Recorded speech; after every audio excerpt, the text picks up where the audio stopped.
વડોદરા ડભોઈ એપીએમસીમાં મતદાન શરૂ થયું છે। ખેડૂત વિભાગની 10 બેઠક માટે 20 ઉમેદવારો મેદાને છે। 56 સહકારી મંડળીના 811 ખેડૂતો કરશે મતદાન। મોટી સંખ્યામાં મતદાન કરવા પહોંચ્યા ખેડૂતો। ભાજપ અને ખેડૂત હિત રક્ષક સમિતિ ઉમેદવારો વચ્ચે જંગ। 16 બેઠકો પૈકી 6 બેઠક બિનહરીફ થઈ છે અને આવતીકાલે 11 નવેમ્બરે યોજાશે મતગણતરી।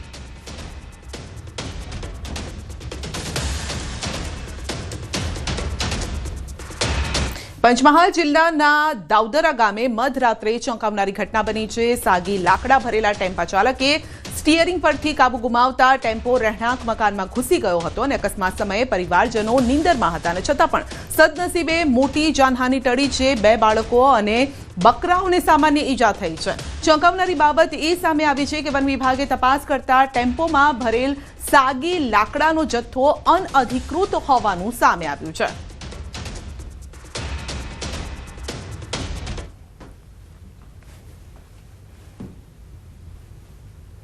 गाड़ी अंदर नाखे એટલે પેલી બાજુ ચોરાના બધા લઈને નાખા। ચોરા બે દબાઈએ એક આવ્યા, બકરા 3 દબાયા, એક વાછરડો દબાઈ એક આવ્યા। પછી એ લોકો ગાડીવાળા ના થાય, અમારા બધું નુકસાન થઈ। ગાડી સાલે મૂકી નાહી ગયા। સાવી પુણ્ય લેવા ગયા, અહીં નાખી ના થાય એટલે ગાડી પછી બંધ થઈ। 5 છોકરા, આપણે 2 માણસો, 5 છોકરી જમાયા હતા। આટલા ફાસાય એટલે સીધો આ ઘરની અંદર ગાડી ઘુસાઈ દીધી। ગાડી ચાલુ જ મૂકીને આ લોકો ફરાર થઈ ગયા છે। નુકસાન તો થયું નથી પણ નુકસાન તો આમ વાગેલું જ છે જ બધાને। બકરા દબાઈ ગયા છે, થોડા માલ દબાઈ જાય છે, 2 છોકરા દબાઈ ગયા છે। બરાબર, એની અંદર આ સીધી ગાડી જતી તો બધા મરી જ જવાના હતા ઘરની માં, કોઈ બસવાનું હતું જ નહીં। તો અમદાવાદમાં ફરી એકવાર રફતારનો કહેર જોવા મળ્યો છે। ઓઢવ રિંગ રોડ 4 રસ્તા બ્રિજ નીચે અજાણ્યા વાહન ચાલકે મોપેડને ટક્કર મારતા ગંભીર અકસ્માત સર્જાયો હતો અને આ અકસ્માતમાં મોપેડ ચાલક ગોવિંદ પરમારનું મોત થયું છે, જ્યારે કે પાછળ બેસેલા શૈલેષ પરમારને ઈજા થતા સારવાર માટે હોસ્પિટલ ખસેડ્યા છે। ટ્રાફિક પોલીસે અજાણ્યા વાહન ચાલક સામે ગુનો દાખલ કરીને તપાસ હાથ ધરી છે।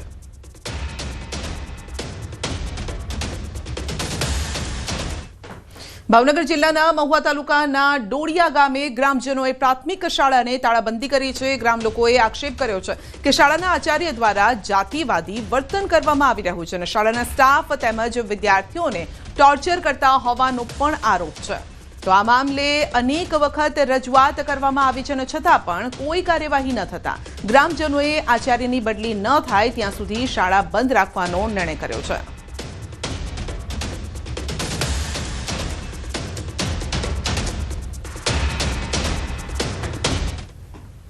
હડકવાગ્રસ્ત ભેંસનું દૂધ પીધા બાદ ગ્રાહકોએ આરોગ્ય કેન્દ્રમાં જઈને વેક્સિન મુકાવી હતી।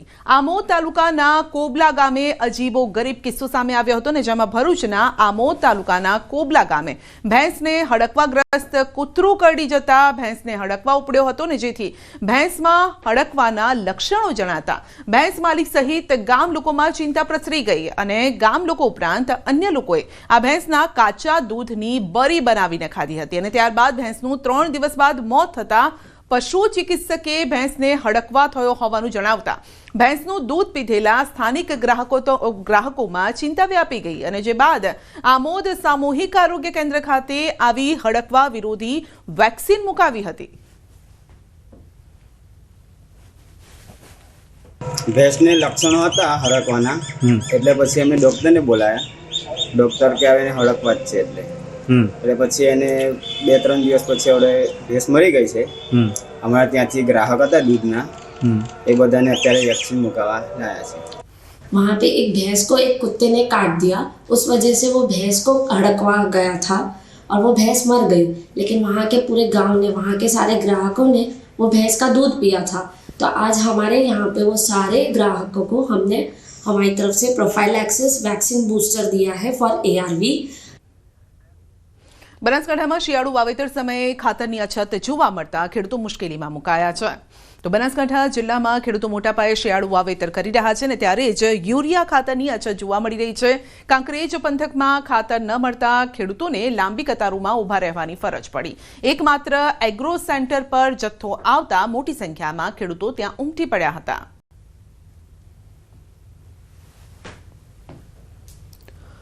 हाँ एग्रो मंडली में एक ज खातर आवे एग्रो में બીજે ખાતર આવતું છે નહીં. એક જ જગ્યાએ મળે તો આટલી વસ્તી 6 વાગ્યાની લાઈનમાં ત્યાં પૂરું પડતું છે નહીં.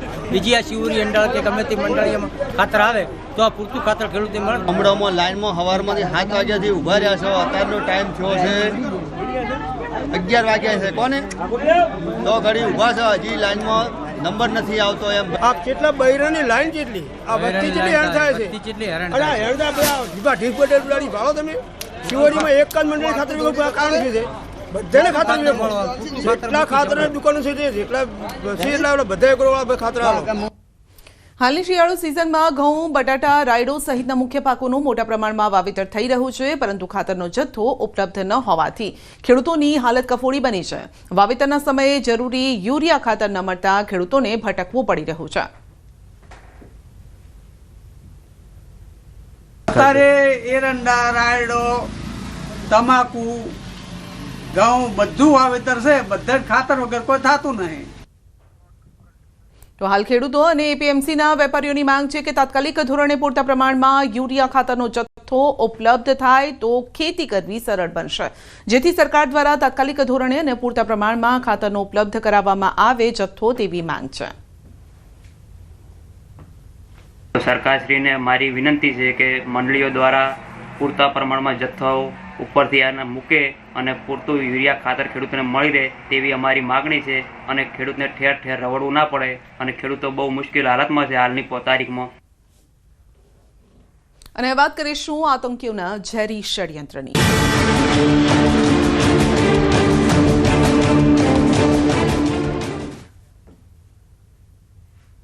દેશમાં મોટા આતંકી ષડયંત્રનો પર્દાફાશ થયો છે. તો ડેપ્યુટી કમિશનર ઓફ પોલીસે કર્યા છે ચોંકાવનારા ખુલાસા. આરોપીના ઘરેથી આરડીએક્સ નહીં 360 કિલો એમોનિયમ નાઇટ્રેટ મળ્યું છે. રૂમમાંથી 14 બેગ, 2 ઓટોમેટિક પિસ્તોલ, 84 કાર્ટીજ મળ્યા છે, 5 લીટર રસાયણો, 1 રાઇફલ, 3 મેગેઝીન જપ્ત કરાય છે, 20 ટાઈમર્સ, બેટરી ચાર્જર, આ સાથે 24 રિમોટ, વોકી ટોકી પણ મળ્યા છે. ઇલેક્ટ્રિક વાયરિંગ સહિતનો સામાન પણ જપ્ત કરાયો છે. आरोपी एक यूनिवर्सिटी में अभ्यास करावतो होવાનો खुलासो. उसके अलावा कारतूस बरामद हुए थे, तो ये सारी चीजें यहाँ से किस तरह से लिंक कर रही हैं. क्या यहाँ पर किसी के साथ यहाँ पर पहुंचा था मुजम्मिल, क्योंकि 9 दिन पहले मुजम्मिल की गिरफ्तारी हुई थी. मुजम्मिल की गिरफ्तारी के बाद एक शख्स की और यहाँ पर गिरफ्तारी की बात की गई है. सहारनपुर से गिरफ्तारी हुई है, लेकिन यहाँ पर सबसे अहम चीज की जो लोग यहाँ पर रहते हैं उनको भी यहाँ पर उनसे भी पूछताछ की जाएगी. लेकिन पुलिस फिलहाल यहाँ पर क्राइम ब्रांच की टीम है, देखेंगे आपको दूर तक आपको नजर आएगी. एक बड़ा सा घर जो है उसके चारों तरफ यहाँ पर पुलिस फोर्स है. तो क्या ये घर जो आपको दिखाई दे रहा है, क्या ये घर यहाँ पर किसी ऐसे शख्स का है जिसने कोई लॉजिस्टिक सपोर्ट दिया था यहाँ पर मुजम्मिल को, क्योंकि मुजम्मिल यहाँ पर रहने आया था तो किससे पूछताछ करके यहाँ पर रहने आया था. और इसीलिए इस पूरे यहाँ पर लाइव रेड की जा रही है. न्यूज़ 18 इंडिया पर हम आपको लाइव रेड दिखा रहे हैं. क्राइम ब्रांच फरीदाबाद की है, JNK पुलिस यहाँ पर थी.